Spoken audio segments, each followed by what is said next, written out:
good day. Have a nice day to all the Filipino peoples here in the Philippines and to all the Filipino people outside the country.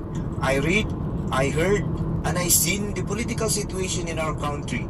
It is so very, very alarming because, number one, in Comelec, as of today, they are not finished to do all the requirements needed in the election May 2016, like printed the ballots, voters' receipt argument and its printouts, the capability of the voting machines, the capability of all telecommunication providers in transmitting the result of the elections, and other problems in the Comelec.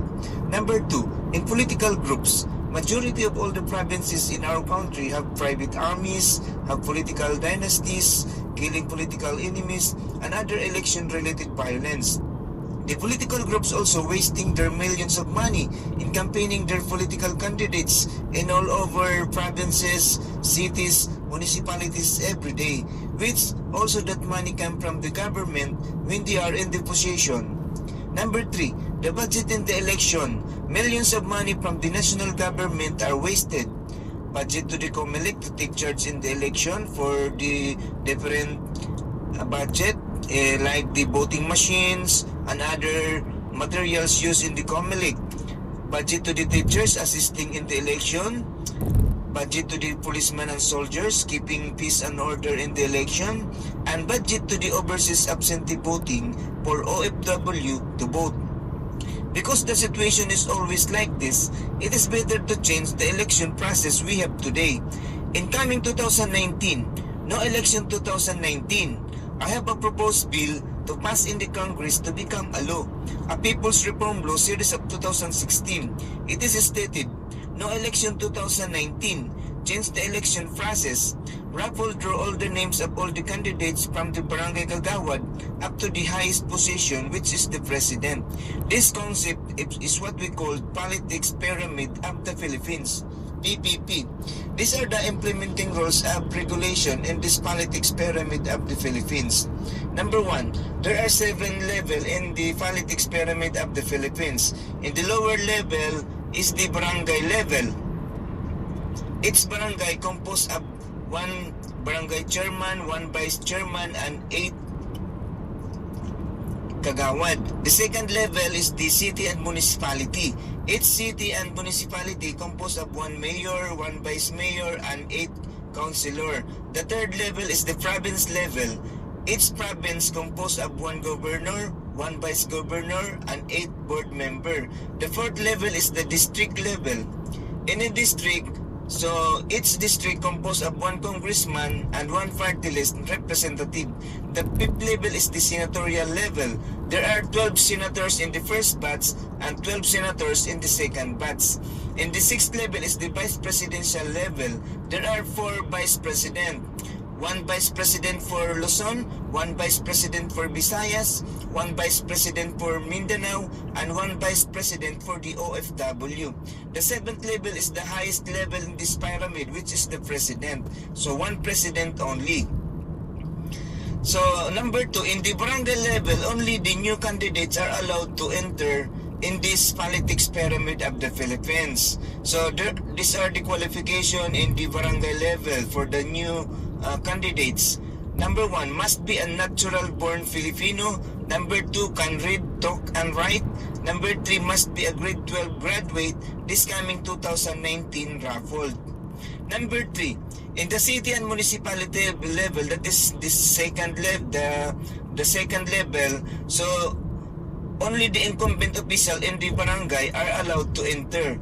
The all barangay in the city or in municipality, all the barangay chairman, barangay vice chairman, and the all kagawads are allowed only to raffle in this politics pyramid of the Philippines. In the third level, which is the province level, only the incumbent city and municipal officials are allowed to raffle in the province level.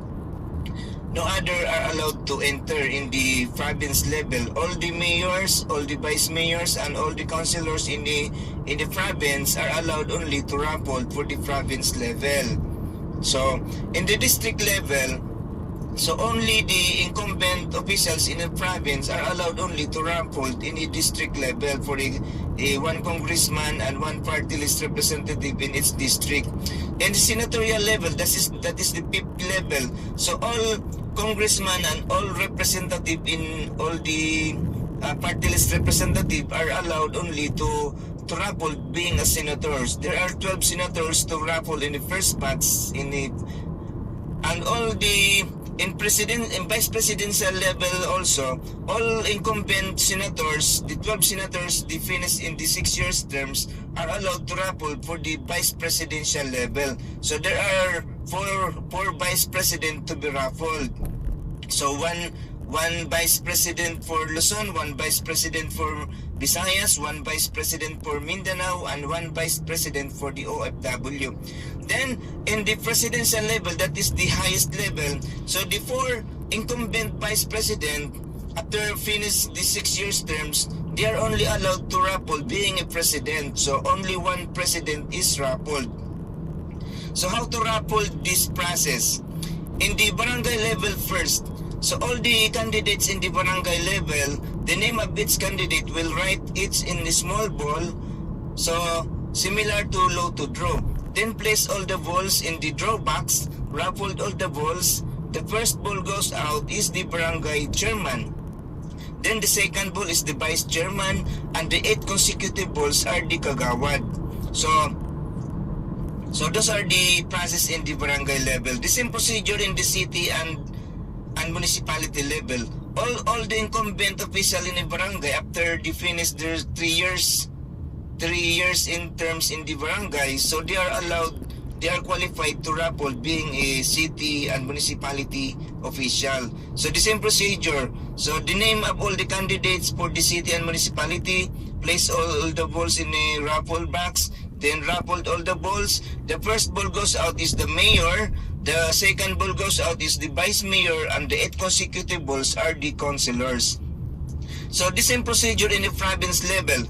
The city and municipality officials, the incumbent after finish their 3 years terms are qualified only to raffle in the province level. So the same procedure, the first ball goes out is the governor, the second ball goes out is the vice governor, and the 8 consecutive balls are the board member. So in the district level, so the qualified only are the incumbent official in the province, the governor, the vice governor, and all the board members. So example, in the first district, so the first ball goes out is the congressman, and the second ball goes out is the party list representative in its district. So in the senatorial level, so the incumbent official in its district, all congressmen and all party list representative are allowed only to raffle after they finish their 3 years terms. So 12 senators are raffled in all congressmen and all party list representative incumbent. So the first ball goes out is the first senator, up to 12 senators are raffled. So in the vice presidential level, the all senators, the 12 senators after finish their 6 years terms, so they are only allowed to raffle for vice president. So as I said, there are 4 vice president to be raffled. The first ball goes out is the Vice President for Luzon, the second ball goes out is the Vice President for Visayas, the third ball goes out is the Vice President for Mindanao, and the fourth ball goes out is the Vice President for the OFW. Then in the presidential level, only the 4 Vice President are allowed to raffle, the incumbent after they finish their 6 years terms, so they are only allowed to raffle to become a president. One president only is raffled. So the first ball goes out is the president. So the advantages and benefits of this politics pyramid of the Philippines are the following.